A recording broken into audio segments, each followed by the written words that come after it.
Bonjour tout le monde, bienvenue à ce nouveau rendez-vous de Folie douce. Ici Yvan Bugeaud. Dans quelques minutes, je reçois Doris Provencher de l'Agide.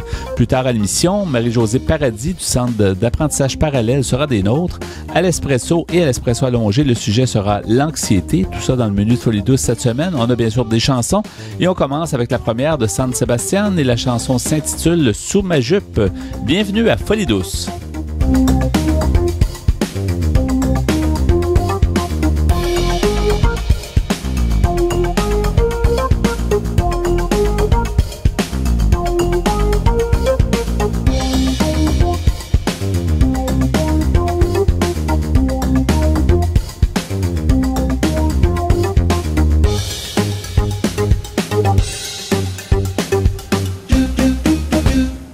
Écoutez le rendez-vous radiophonique hebdomadaire Folie douce qui traite de santé mentale depuis plus de 25 ans. J'ai le plaisir d'accueillir Doris Provencher. Bonjour Doris. Bonjour. Toujours un plaisir de te recevoir à notre émission. Tu es directrice générale de l'Agide SMQ, donc l'Association des groupes d'intervention en défense des droits en santé mentale du Québec, on va le dire une fois au long. Ça va être fait. Mais vous êtes très connu. Là, écoute, moi, c'est drôle l'Agide parce que notre émission existe depuis 1991. Dans les premiers mois où je connaissais rien de la santé mentale, puis je commençais à animer cette émission, j'entendais souvent l'Agide. On disait l'Agide est là pour... fait que ça a une historique qui est grande, qui est vaste. Effectivement, puis oui, l'Agide SMQ est née effectivement en 91, 90, 91. Ouais. Et il y avait des personnes... Moi, je n'étais pas là au tout début, mais il y avait des personnes engagées dans la mission de défense de droit et très professionnelles et qui ont vraiment mis l'Agide SMQ sur la map, comme je dirais, qui ont vraiment travaillé très fort. Oui, puis avec les années, puis on va parler dans quelques minutes, dans quelques instants, en fait, d'un super beau guide, là, gestion autonome de la médication en santé mentale. Mais dis-moi donc, avant, pourquoi c'est important pourquoi c'est important qu'il y ait un organisme, justement, au niveau de ce que vous faites dans la société? OK. On va revenir au guide après, bien sûr. Oui, bien sûr. Mais pourquoi? Écoutez, c'est parce que encore et toujours, malheureusement, les personnes qui vivent un problème de santé mentale et qui sont beaucoup abusées au niveau de leurs droits, sont abusées dans la société, généralement, souvent, et sont abusées malheureusement, beaucoup par le système de santé aussi. Et ça, les gens, la population, c'est pas nécessairement ce qui se passe dans ce beau milieu du réseau de la santé et des services sociaux. C'est pas que c'est pas qu'ils sont tous méchants et qui sont tous... les personnes qui travaillent sont dévouées, ils travaillent fort, mais il y a beaucoup d'abus encore. Vous voyez, par exemple, depuis quelques années, ce qu'on voit beaucoup, vous savez, il y a ce qu'on appelle des mesures d'exception.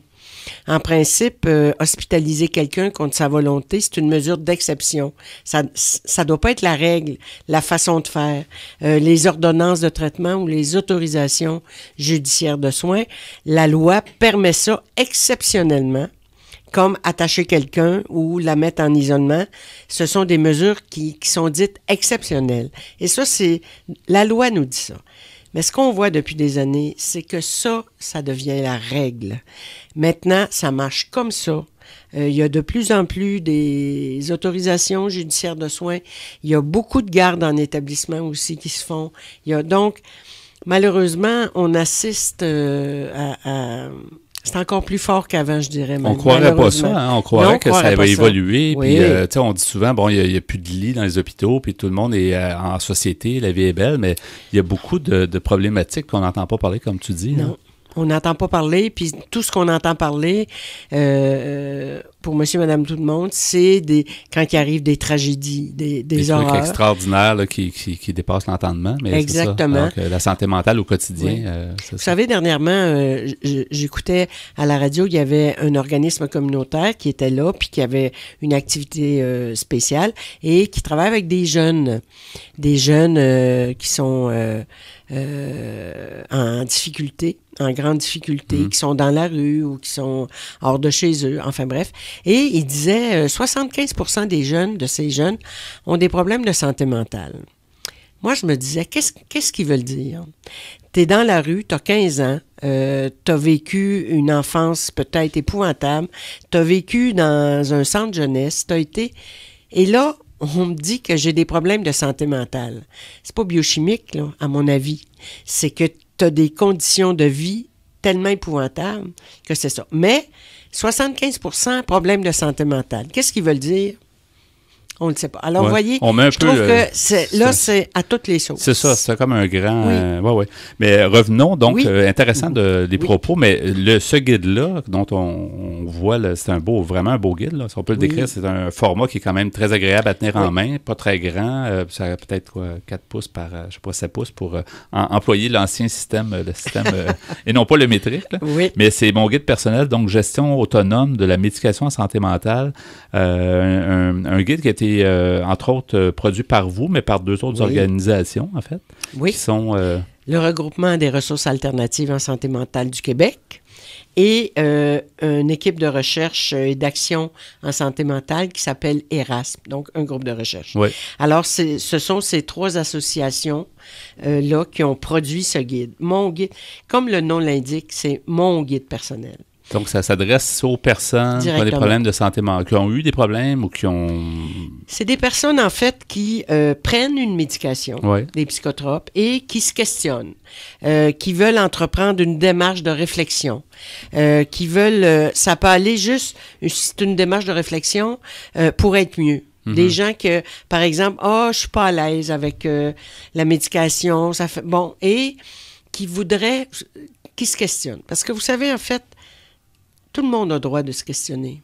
Tout le monde a le droit d'essayer des choses.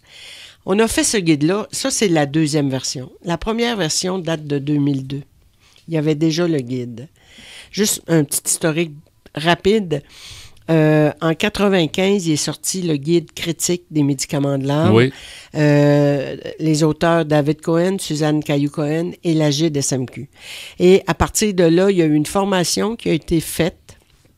L'autre côté de la pilule, qui existe toujours. Oui. Et le regroupement des ressources alternatives aussi a produit des documents, a travaillé. Il y a eu un projet pilote mis en place avec des ressources alternatives pour voir comment on peut aider le monde.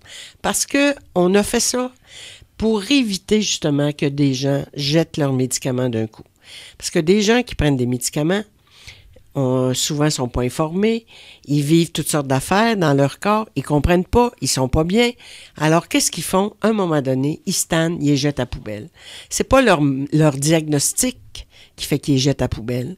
C'est parce qu'ils vivent toutes sortes d'effets, ils sont mal et personne ne leur dit qu'est-ce qui arrive. Ouais. Alors, nous, on s'est dit, au lieu de faire l'autruche, on va les informer.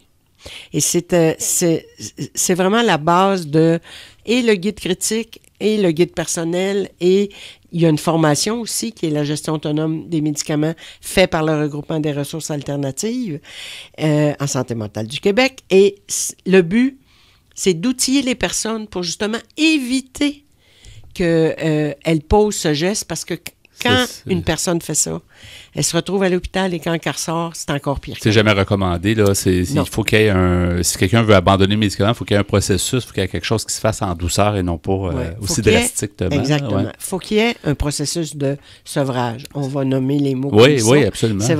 C'est une diminution d'une substance et il faut y aller tranquillement parce que ça me donne des effets. J'ai des effets. Il y en a qui le font et qui réussissent, mais effectivement, c'est un processus. Mais dans le guide, donc, avant d'entrer en ondes, tu me disais, d'ailleurs, c'est ça, c'est fait pour la personne, puis je le vois, il y a beaucoup de parties où les gens peuvent écrire eux-mêmes des impressions ou carrément répondre à des questions. Je vois plusieurs endroits où c'est un guide qui n'est pas juste un guide, c'est pas juste théorique. C'est pas ABCD. Non, c'est ça. De un aussi, c'est pas... je peux avancer, je peux faire des choses, je peux poser des gestes, je peux revenir en arrière, je peux recommencer, je peux aller... C'est vraiment... Ça appartient à la personne. Et avant qu'une personne entreprenne une démarche de gestion autonome de la médication, parce que le but, c'est qu'elle soit bien, la personne. Le but, c'est pas d'arriver à plus prendre de médicaments. Il n'y a pas de but. Le but appartient à la personne. Alors donc, c'est de faire le tour de son jardin, c'est de voir un peu sa vie, c'est de regarder pourquoi j'ai commencé à en prendre, qu'est-ce que ça symbolise pour moi, le médicament, comment est mon environnement, comment est ma vie. Parce que si ça fait longtemps que je prends des médicaments puis que je vais entreprendre une gestion autonome, ça va bouleverser ma vie. Ça va me bouleverser mes proches. Donc, il faut que je me mette ce qu'on appelle en quelque part des garde-fous. Pour vraiment m'encadrer, pour faire en sorte que ça y aille le mieux possible. Ça va être difficile. Ça l'aide un peu à faire un recul puis à faire une prise de conscience. Peut-être même le guide peut l'aider devant les gens de la santé pour lui dire, tu sais, c'est un peu mon processus, c'est un peu, tu sais, on note des choses, donc la personne se souvient de ce qui se passe. Si c'est juste en tête, c'est pas évident. Exactement. Et l'idée, c'est vraiment que la personne, elle l'utilise pour elle. Puis, comme tu dis, Yvan, c'est qu'elle en parle avec son médecin, qu'elle en discute avec son médecin, pour que son médecin la suive là-dedans aussi. Parce que c'est une démarche qui est importante. Il y a toute une partie du guide... il y a beaucoup d'informations. Il y a beaucoup d'informations sur les droits, bien évidemment, mais il y a beaucoup d'informations sur les médicaments aussi, sur les familles de médicaments. Qu'est-ce qu'un psychotrope? Il y a toute la liste, il y a une liste à la fin complète. Moi, je prends tel médicament, c'est quoi? Parce qu'avant d'entreprendre une diminution, il faut que je sache qu'est-ce que je prends. C'est pas je prends une pilule jaune et bleue et verte que ça va m'aider. Donc, il faut que je comprenne c'est quoi. Et il faut que je comprenne comment ça fonctionne. Et après ça, il y a tout mon environnement, il y a tout... il faut que j'aille me chercher, que je mette en place des outils qui vont m'aider à traverser cette période, parce que c'est difficile. Absolument. Ça, pour les gens qui sont passés à travers... il y en a plein. Il y a des belles histoires, des histoires un petit peu moins intéressantes, mais c'est effectivement... Oui, mais tu vois, moi, toutes les histoires que j'ai vues, que des personnes qui étaient accompagnées, qui étaient entourées, qui avaient de l'information, qui étaient accueillies là-dedans, ils sont allés au bout de ce qu'ils voulaient faire, de ce qu'elle voulait faire, elle. Et elles ont pris probablement le temps qu'il fallait selon leurs conditions. Tu sais, vous voyez, il y a des gens que je connais qui ont pris 3, 4, 5 ans. Oui, c'est ça. Parce que si on en prend depuis 10 ans, 20 ans, puis si c'est de la médication qui est forte, je veux dire, c'est certain qu'on peut pas... Ça agit, ça agit dans mon cerveau, ça agit sur mon système nerveux central, ça agit donc, avant de me débarrasser des effets, des résidus et des effets, ça prend du temps. Puis, psychologiquement, c'est fort aussi. Comment ça fond? Vous avez quand même publié ce guide-là en septembre 2017, un guide quand même récent. Comment les gens peuvent se le procurer? C'est évidemment les gens qui sont concernés par la question. Oui, mais c'est pour aussi des intervenants. C'est pour tout le monde. Pour aider, c'est ça, l'intervenant peut puiser justement des trucs. Alors, ils peuvent communiquer soit avec nous, la GDSMQ, ou avec le regroupement des ressources alternatives. C'est disponible sur notre site web des deux organismes. C'est aussi, pour les personnes qui prennent des médicaments, le guide, il est gratuit. Pour les personnes des organismes communautaires, il coûte 5 $. Et pour les intervenants du réseau public, il coûte 10 $. Mais c'est un excellent guide. Je rappelle donc mon guide personnel, c'est important de le dire. Oui. Gestion autonome de la médication en santé mentale. Très intéressant. Peut-être le site web de l'Agide, Doris? Le site web de l'Agide, c'est www.agide.org. Merci beaucoup de ta présence. Bonne continuité. Toujours intéressant. Puis toujours bravo pour votre implication à l'Agide et à tous les gens intervenus là. Bravo à vous aussi. Parce que j'ai entendu, ça fait depuis 91. Oui, absolument. Bravo. On lâche pas. Oui. Ça prend des gens comme nous. Ça n'en prend, effectivement. Merci de nous avoir invités. À bientôt. Au revoir. Au revoir. Si vous voulez participer à Folie douce, si vous avez des suggestions, vous pouvez nous téléphoner à notre boîte vocale au 514-990-9604, le 514-990-9604. C'est maintenant le temps du bloc Espresso. Bonjour Pierre Laporte. Salut Yvan. Bonjour Ghislain Malo. Bonjour. Alors aujourd'hui, Pierre, tu nous partages un sujet simple mais difficile, l'anxiété. Oui, habituellement, je prends des articles sur l'Internet, mais cette semaine, j'ai pris, je vais vous lire quelques passages d'articles qu'on voit dans la revue Famille et Santé mentale. Oui. C'est la revue, en fait, publiée par l'ACPAM, qui veut dire... l'Association québécoise du parent et ami du malade mental. Exactement. Et à l'occasion, on a reçu des gens qui travaillent à cet endroit. Oui, il faut aussi dire l'anxiété, c'est le grand mot de notre époque. Oui, on pourrait dire ça. Tout d'abord, il y a Mme Adelkis Boza, qui est intervenante à l'ACPAM. En passant, c'est le numéro 43. Automne 2017. Ouais. On peut lire ces articles sur le site de l'ACPAM. Oui, puis on donne toujours les références d'ailleurs sur notre site web. Là, si les gens veulent avoir la référence, ils l'ont. Alors, Mme Adelkis Boza, qui est intervenante à l'ACPAM, nous parle du stress et de l'anxiété. Elle nous dit: le stress et l'anxiété sont habituellement deux termes utilisés de façon indifférenciée dans la littérature scientifique. Les personnes se réfèrent à leurs expériences de vie en les utilisant indistinctement. En effet, le ressenti est similaire, bien qu'il existe différence entre les deux. C'est deux choses désagréables, ça on le sait. C'est sûr. Mais aussi essentiel à nous faire vivre. Oui, c'est vrai. On en a besoin, c'est vrai. Si on parle du stress, tout d'abord, Mme Boza nous dit: le stress est une réponse biologique à une menace. Dans le livre Par amour du stress, Sonia Lupien, directrice du Centre d'études sur le stress humain, décrit 4 caractéristiques de la perception des stimuli qui sont capables de déclencher une réponse de stress. Il y a tout d'abord l'impression de perdre le contrôle d'une situation, l'imprévisibilité, la nouveauté et l'impression d'une menace à l'ego. Ça, c'est un stress négatif. Il y a aussi du stress positif. Comme quoi, par exemple? Le plaisir. La joie, le bonheur, tu sais, quand... des événements positifs peuvent donner du stress. Le début d'une relation amoureuse, la plupart des gens ils sont un peu stressés, mais ils sont, comme on dit, c'est un stress positif, là. Mais je sais pas si on peut appeler ça un stress. En tout cas, on va voir. Madame Boza nous dit: prenons un cas vécu. Rose vient d'apprendre que son fils de 20 ans a un diagnostic de schizophrénie. Jusqu'à l'âge de 19 ans, son fils étudiait, avait des amis, des projets, etc. De manière progressive, plusieurs changements s'instaurent. Il commence à s'absenter de l'école, il reste enfermé dans sa chambre, coupe la communication avec ses proches, parle seul et adopte d'autres comportements inquiétants. Une tentative de suicide l'amène à l'urgence. Après quelques rencontres, le psychiatre détermine le début insidieux de la maladie. Jusqu'à présent, Rose pensait qu'il s'agissait de problèmes d'adolescents, entre guillemets. Maintenant, elle fait face à une situation au-delà de son contrôle. Il faut attendre l'action de la médication et la combiner avec une bonne hygiène de vie. Elle ne pouvait pas prévoir que les 10 changements étaient les manifestations d'une maladie.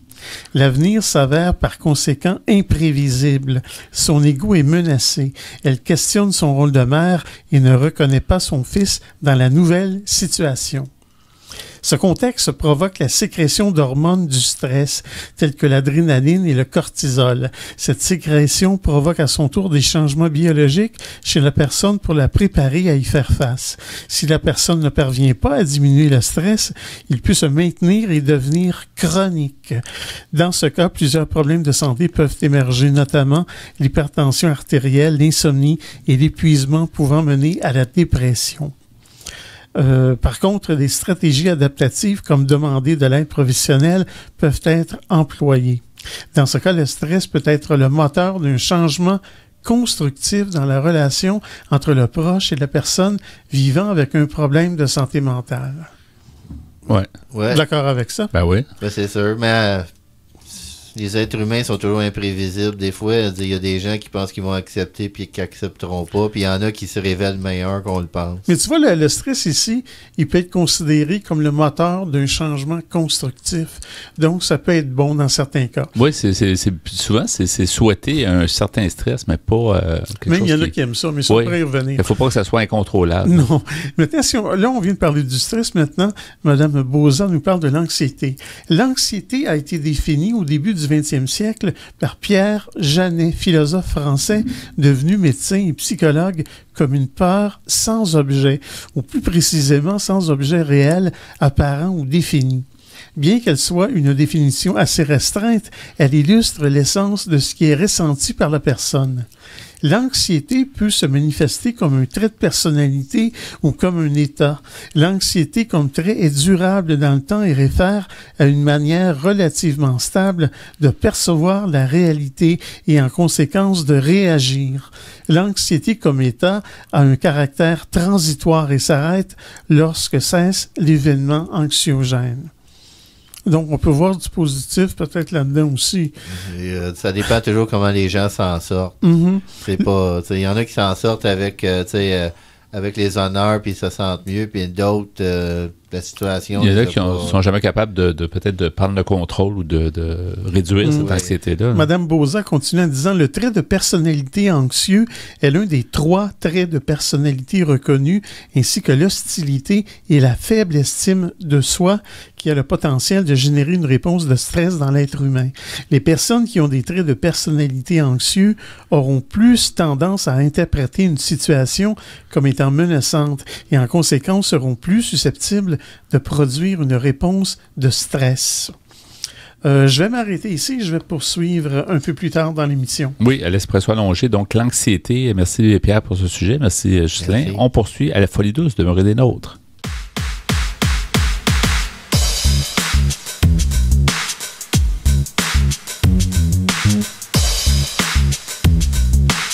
À venir dans l'émission Folie douce, notre invitée est Marie-Josée Paradis du Centre d'apprentissage parallèle. À l'Espresso allongé, on poursuit sur l'anxiété. Vous entendrez aussi en chanson Mademoiselle de Zaza Fournier et La jeunesse féline de La Bronze. Vous souhaitez réagir au propos de l'émission, vous désirez participer à Folie douce, vous avez des idées pour nous, écrivez-nous par courriel à l'adresse foliedouce@antenne.qc.ca ou téléphonez-nous au 514-990-9604. Vous écoutez Folie douce, l'émission hebdomadaire qui démystifie les problématiques de santé mentale depuis plus de 25 ans. De retour au micro dans quelques instants.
De retour au micro à Folie douce, qui vous renseigne sur les difficultés émotionnelles. L'entrevue que vous allez maintenant écouter a été préenregistrée.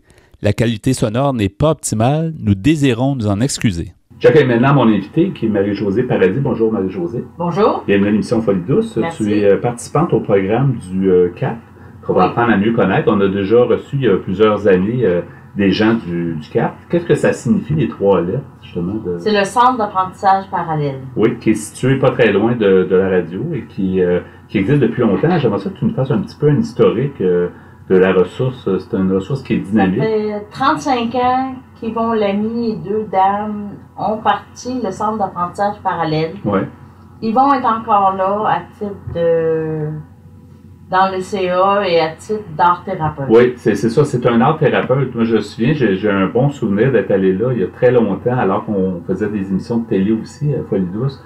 On avait été tourné dans les locaux du CAP, justement, du Centre d'apprentissage parallèle, qui était sur 2 étages. Je pense que c'était toujours la même chose, oui, sur Saint-Laurent. Sur 2 étages. Puis ce qui était intéressant, c'était de voir la multitude d'œuvres qui étaient faites. Puis je pense que c'est encore le cas. Est-ce que tu peux nous dire un petit peu en quoi ça consiste, les activités au CAP? Et ça les ateliers au CAP, il y a des ateliers de tissage, il y a des beaux métiers à tisser, c'est extraordinaire. Puis la professeure est très douée. Il y a des ateliers de textile où ils jouent avec le textile, ils apprennent la couture, ils apprennent toutes sortes de choses, ils font de la sculpture. Il y a des ateliers d'expression qui appellent où là il y a je dirais du rire-thérapie, de la dramathérapie où ils font de l'impro. Ouais. Il y a du dessin, il y a de la peinture, de l'expression picturale, mon Dieu, de l'art-thérapie, des percussions. Puis il y a aussi le groupe, présentement un groupe qui s'appelle Projet. Là, on travaille beaucoup, on explore les techniques de gravure. OK. C'est vraiment multidisciplinaire, mais toujours dans le domaine de l'art. Puis à l'époque, Yvon Lamy, je pense qu'il était un passionné justement d'art-thérapie. Lui-même avait comme eu une belle expérience en fait avec beaucoup de gens de métier. Là. Puis quand il a décidé de fonder cet organisme-là, je pense qu'il y avait une idée précise en tête. Mais qu'est-ce que ça fait de bien, l'art-thérapie, aux participants? Moi, ce que je trouve, c'est qu'il y a beaucoup de choses dans le rationnel qu'on n'exprime pas. Et moi, je trouve, pour ma part, s'exprimer directement nos émotions, directement sur un papier, directement sur des choses, ça fait passer plus facilement. On dirait que ça va plus profondément, c'est moins superficiel, si on veut, que quelque chose qui est trop rationnel. Est-ce que c'est plus en douceur aussi? Est-ce que c'est comme un peu s'extérioriser de façon un peu plus graduelle, peut-être? Ça nous permet d'y aller à notre rythme? Est-ce que ça peut... Oui, on y va à notre rythme. On se surprend soi-même des fois aussi. Puis... Est-ce que c'est encadré? En principe, le travail que vous faites ou l'activité d'art, là, c'est pas comme... parce qu'il y a différentes façons de faire. Je pense qu'il y a des gens qui vont un petit peu... ce qui sort, là, des émotions, des sentiments, des choses comme ça, puis ça donne quelque chose sur une toile, ça donne quelque chose sur une œuvre d'art, mais c'est encadré aussi. On va en faire de ça, mais il y a aussi le fait qu'on est guidé. Oui. On a des professeurs, c'est des professeurs qui sont baccalauréats en art, tout ça, c'est des gens très compétents, que j'aime beaucoup. C'est des gens très chaleureux. Ce qui fait la différence, je pense, en art-thérapie et en art, c'est que les gens vont être beaucoup plus chaleureux, beaucoup plus accueillants face à la souffrance de l'autre, face à l'acceptation de l'autre. Puis ça va amener les gens à s'ouvrir plus, à être plus libres dans leur expression. Il y a quelque chose de beau et clair. Il y a comme quelque chose, tu vas, j'imagine, comme participant, tu rentres au CAP, au Centre d'apprentissage parallèle, puis il y a comme un défi, il y a quelque chose, tu disais aujourd'hui, je vais faire quelque chose, ou je vais participer à un projet intéressant, il y a comme quelque chose, la création fait en sorte que ça allume quelque chose. Hein? Oui, ça allume beaucoup de... Moi, j'ai commencé l'université en 84. Ouais. Je voulais faire le cours d'art-thérapie, puis j'ai arrêté. Si j'aurais diplômé en même temps. Yvon Lamy. Oui. Puis de me retrouver là, je me suis rendu compte que c'était ma place, vraiment, là. En 2 ans, moi, j'ai avancé. Qu'est-ce qui t'a amené, parce que on parle de santé mentale ici, donc le Centre d'apprentissage parallèle donne la chance à des gens qui ont vécu des problèmes de santé mentale, qui en vivent peut-être aujourd'hui, qui sont peut-être mieux qu'avant, ou plus ou moins. Qu'est-ce qui t'est arrivé, sans rentrer dans les détails? Moi, en 95, j'ai fait une psychose. Par la suite, j'ai eu des dépressions. J'ai été médicamentée, j'ai été agoraphobe une autre période, j'ai arraché beaucoup. Je me suis relevée tout le temps. Puis aujourd'hui, ce qui m'a fait arriver au centre d'apprentissage parallèle, c'est qu'à un moment donné, j'avais besoin d'autre chose pour me raccrocher, pour prendre ma place dans la société. Ouais. Puis je relevais de mes crises d'angoisse, tout ça, puis je commençais à être bien, mais pas tout à fait. Ça m'a donné comme vraiment là, un gros pushing, un gros changement dans ta vie. Un gros changement dans ma vie, ça donnait une raison de vivre en quelque sorte. J'ai retrouvé aussi, parce qu'avec la médication, mon talent, je dessinais bien à l'époque, mais les médicaments avaient tout... j'étais un peu engourdie, je dessinais moins bien, puis j'étais moins satisfaite de ce que je faisais, parce que j'en faisais toujours chez moi pareil. Puis là, je suis en train de retrouver ce que j'avais perdu. Pour moi, c'est le plus beau cadeau que je peux pas avoir, c'est ça. Marie-Josée, as-tu une spécialité? Est-ce que tu dessines plus? Est-ce que tu fais des choses... J'ai fait une exposition au centre d'apprentissage parallèle dernièrement. C'était juste mes œuvres à moi. J'ai beaucoup de sculptures, je travaille beaucoup le bois. Je prends du bois de grève, du bord de l'eau. Je me laisse inspirer par les formes, puis je sculpte par rapport à ça. Il y a aussi à l'encre, on m'a dit mes dessins à l'encre, ils sont... j'ai un don pour l'encre aussi. Le dessin et la sculpture, c'est primordial pour moi. C'est plus à ce moment-là des visages ou quelle sorte de dessin tu peux faire? Hein? Je fais beaucoup de corps. Je fais beaucoup de mains, beaucoup de visages. Ça rejoint toujours l'humain ou soit la main. Ça rejoint toujours. La main, c'est puissant parce que la main. Sans nos mains. Oui, sans nos mains, tu sais, c'est utile. Oui. Ça peut être de la tendresse, ça peut être de la violence, ça peut être, tu sais, ça peut être beaucoup de choses. C'est ça. Puis sans nos mains, comme tu dis, on n'est pas grand-chose. Néron décidait du pouce, d'un doigt de la main, qui était pour vivre, qui était pour mourir. Oui. Non, c'est intéressant le cheminement. C'est incroyable qu'avec l'art, on peut presque philosopher ou en tout cas oui, ça nous amène loin. Oui, nous-mêmes et même les gens qui regardent les œuvres, c'est intéressant. Parce que c'est ça la particularité, c'est que vous faites des œuvres, mais vous pouvez aussi les vendre, je pense, au centre d'apprentissage. Oui. Donc ça a un côté, son art peut se retrouver chez quelqu'un. Si quelqu'un achète votre œuvre, c'est intéressant. Moi, quand j'ai fait mon exposition solo, mes œuvres, j'ai un pourcentage qui me revient, il y a un pourcentage qui revient à la place. Ouais. Puis quand on fait les choses là, vu qu'on est sur un programme de Travail Québec, on est payé pour aller là. OK. Ce qui fait que là, nos œuvres qu'on fait là, avec le matériel que là, on nous fournit tout. Ouais. Même le menuisier. Excellent. Quand tu as besoin d'un... Mais les œuvres restent là. OK. Les ventes, c'est bon. Parce qu'on apprend, on est payé pour apprendre. Ouais. On fait des œuvres, c'est vendu, puis ça aide des gens à pouvoir rentrer, à donner l'accès à d'autres personnes qui vont arriver et qui vont avoir droit à ce qu'on a droit. Il y a des gens qui ont des œuvres, peut-être de toi, chez eux. Oui. Qu'est-ce que ça fait comme sentiment? Je me suis toujours posé la question, dans un artiste qui produit quelque chose, c'est un peu ses bébés, donc on se sépare de ses œuvres, mais comment tu vois ça? Est-ce que tu vois ton art qui se répand, puis dans le fond, que tu se répands une bonne nouvelle, entre guillemets? Moi, dans les années 90, j'avais fait une exposition, puis de voir partir mes bébés, ça me faisait quoi? Mais aujourd'hui, c'est plus pareil. Okay. Je me sens privilégiée de partager un petit coin de leur maison. Oui, c'est ça, tu es un peu présente chez diverses personnes. Il y a combien de personnes à peu près qui vont au centre d'apprentissage? C'est quand même régulier. Là, dans ton cas, tu y vas de façon quand même plusieurs fois par semaine? Il y a peut-être 4 groupes de 10, 12. Oui. Qui sont avec des programmes comme tu parlais. Là, oui, donc, il y a aussi le programme, j'ai oublié, le programme Transition pour la recherche d'emploi. OK. Oui. Ils ont de l'art-thérapie, ce qui peut être intéressant quand on vit des problématiques au niveau de l'emploi, puis qu'on a du stress, tout ça. Oui. C'est intéressant, c'est qu'on va évacuer.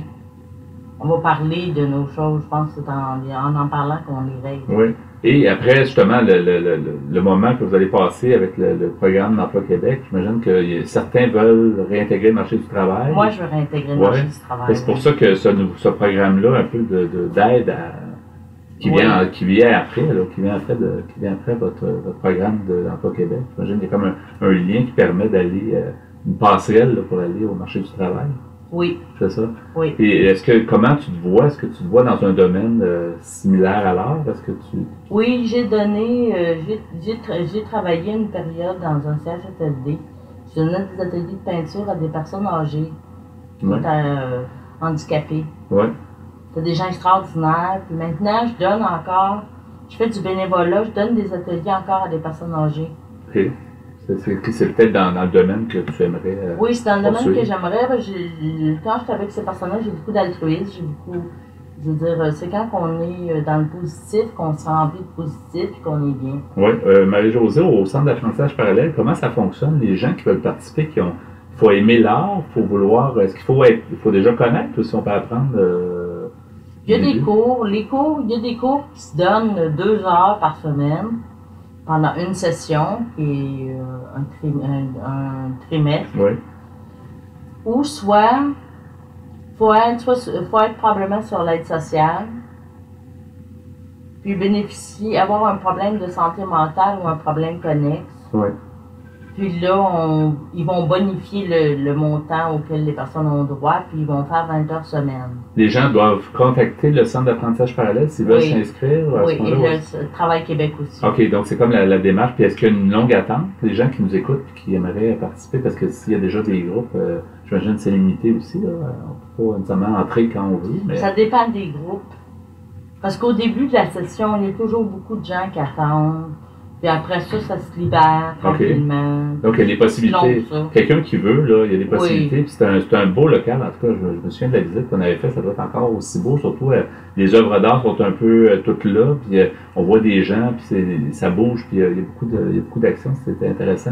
C'est un lieu calme en même temps. Il y a beaucoup de monde, mais je pense on sent du calme quand on rentre chez... Oui, c'est une bâtisse qui a une belle histoire, qui parle beaucoup.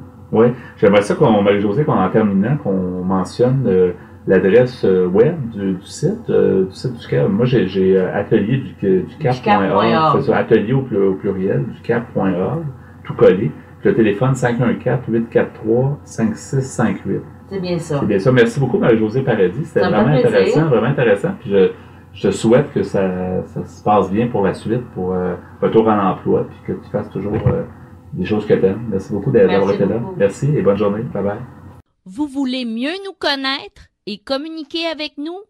Visitez notre site internet au www.antenne.qc.ca. antenne.qc.ca. De retour au micro avec la suite du sujet entamé plus tôt, Pierre, sur l'anxiété. Justin Malo en notre compagnie également. Oui, selon quelques articles de la revue Famille et santé mentale, en fait, la revue de l'ACPAM, l'Association québécoise des parents et amis de la personne atteinte de maladie mentale. Je vais vous lire une partie d'un autre article écrit cette fois par Mme Valérie Fortier, qui est elle aussi intervenante à l'ACPAM. Elle nous parle des troubles anxieux en général. Elle nous dit que les troubles de l'anxiété regroupent en fait plusieurs troubles distincts. Le trouble panique, l'agoraphobie, la phobie sociale, le trouble d'anxiété généralisée, la phobie spécifique et le syndrome de stress post-traumatique. Chacun de ces diagnostics a ses traits et ses symptômes bien précis. Cependant, la souffrance que ces troubles apportent chez une personne est significative et parfois handicapante au point de vue personnel, professionnel et social. Que ce soit par des crises de panique, un isolement social dû à la crainte d'être critiqué ou des pensées anxieuses envahissantes, les troubles anxieux génèrent beaucoup de détresse. Oui, c'est sûr. On peut comprendre ça facilement. On peut sombrer assez rapidement. Oui. Trop d'anxiété. Dans des sociétés qui n'est pas facile à vivre non plus. Oui. Là, je saute un peu plus loin dans la revue. On parle ensuite des traitements de l'anxiété. Cette fois, c'est Mme Sarah Leclerc qui a écrit. Elle est candidate à la maîtrise en neurosciences. Elle nous dit que selon Statistique Canada, pas moins de 3 millions de Canadiens, soit 11,6% de la population souffrirait de troubles anxieux. Il existe une multitude de traitements et de thérapies pour aider les gens aux prises avec ces problématiques à gérer l'anxiété excessive. En fait, il y a 3 façons, selon Mme Leclerc. Il y a tout d'abord la psychothérapie, le traitement privilégié pour le traitement des troubles anxieux est la psychothérapie. Bien que plusieurs types existent pour traiter ces troubles, seulement quelques-uns ont fait leur preuve scientifiquement quant à la diminution des symptômes. La thérapie qu'on appelle cognitivo-comportementale fait partie de ces thérapies reconnues comme pouvant diminuer les taux d'anxiété chez les patients. Celle-ci vise à permettre aux patients de reconnaître, d'évaluer et de répondre adéquatement à ces croyances irrationnelles. Par exemple, l'une de ces croyances pourrait être de croire que tout le monde nous juge en permanence ou encore que si nous ne réussissons pas du premier coup, cela veut dire que nous sommes complètement stupides. Cette thérapie vise donc l'éducation du patient et elle le fait en exposant ce dernier à ses sources d'anxiété. La deuxième façon de traiter l'anxiété, c'est par la médication, ou comme on le dit, la pharmacothérapie. Alors, c'est pour le traitement des troubles anxieux, cette option est souvent envisagée lorsque les niveaux d'anxiété sont trop élevés et qu'ils empêchent les patients d'évoluer de manière optimale lors d'une psychothérapie. Il faut savoir qu'il s'agit rarement du premier traitement envisagé, car plusieurs effets secondaires sont associés aux médicaments prescrits. De plus, les taux de rechute après l'arrêt de la médication sont plus élevés que ceux liés avec la psychothérapie. Ainsi, les spécialistes suggéreront la plupart du temps de combiner la pharmacothérapie avec la psychothérapie, bien que cela ne fasse pas l'unanimité dans le domaine de la recherche. Finalement aussi, ce que nous propose Mme Leclerc, c'est l'exercice physique. Une autre action à poser au quotidien et qui aide à gérer l'anxiété est de faire l'exercice physique, c'est-à-dire de bouger, puisqu'il permet la sécrétion d'endorphines, une distraction des inquiétudes et même une réduction du stress.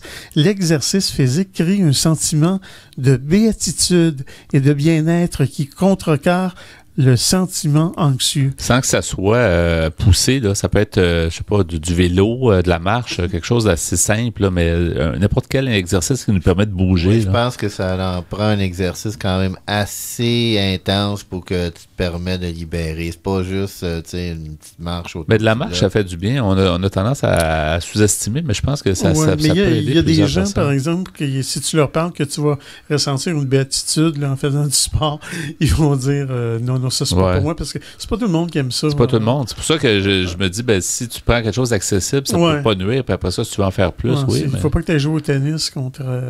Roger Federer. Ça va être Exactement. On va être anxieux ça c'est pas bon pour l'estime de soi. Tu vas te faire planter.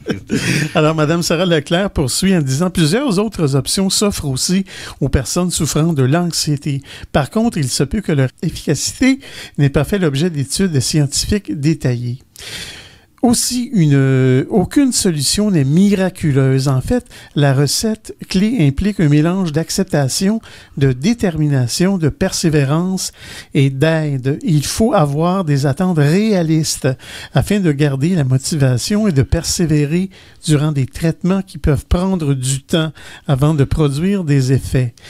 Elle nous dit qu'il est normal de vivre de l'anxiété de temps à autre.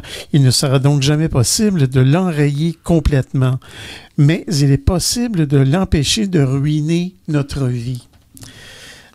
Moi, il y a une chose qui m'a frappé. Écoute, 11,6% de la population souffre de troubles anxieux, et ça, c'est plus qu'une personne sur 10. Statistique Canada, c'est beaucoup. Ça veut dire autour de 3 500 000. C'est très répandu, effectivement, probablement plus qu'avant. Là. Ça fait du monde, ça. Tu peux rappeler, avant de terminer, peut-être la revue dans laquelle tu as pu prendre... Oui, c'est la revue Famille et Santé mentale. C'est la revue, en fait, de l'ACPAM. Et ces articles faisait partie du numéro 43, automne 2017. Et quand vous allez sur le site de l'ACPAM, vous pouvez retrouver ces articles et même d'autres articles que je n'ai pas touchés. Et dans notre site web, dans la section des liens mentionnés, on met le lien directement vers cet article-là qui peut être retrouvé en PDF là, par Internet. Donc, merci beaucoup, Pierre. Merci, Ghislain, pour ta participation. On poursuit à Folie douce ensemble. Vous aimeriez réentendre nos émissions, entrevues et chroniques via YouTube? Pas de problème. Pour y accéder, visitez notre site web antenne.qc.ca. antenne.qc.ca Pour conclure ce rendez-vous de Folie douce, on va y aller avec la nomenclature des chansons. Ghislain Malo ici présent. On écoutait en début d'émission Sous ma jupe de San Sébastien avec la chanteuse Laurence Gutarbès. Oui, on a pu entendre Que je m'envole de Amélie. Oui, dans la deuxième demi, on a entendu Mademoiselle de Zaza Fournier. Et à l'instant, La jeunesse féline. Oui, de La Bronze. Merci beaucoup pour votre choix musical. C'était tous des fans, finalement. Ouais. Ben, à part San Sébastien, c'est un duo. C'est un groupe, mais avec l'artiste invité qui est Laurence. Merci beaucoup pour votre choix musical. Merci. Merci Pierre pour la mise en onde. Bienvenue. Merci également pour tes blocs Espresso et Espresso allongé où il a été question d'anxiété. Je remercie notre invité en début d'émission, Doris Provencher, qui nous a parlé de l'Agide et de tous les projets que l'Agide fait. On a eu en deuxième demi d'émission Marie-Josée Paradis du Centre d'apprentissage parallèle, un organisme qui est là depuis longtemps, le CAP, donc qui s'occupe d'art-thérapie et tout. Donc c'était le menu de cette semaine à Folie douce. C'est Yvan Bugeaud à l'animation. Bonne semaine à tous et à la prochaine Folie douce. Au revoir.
Pop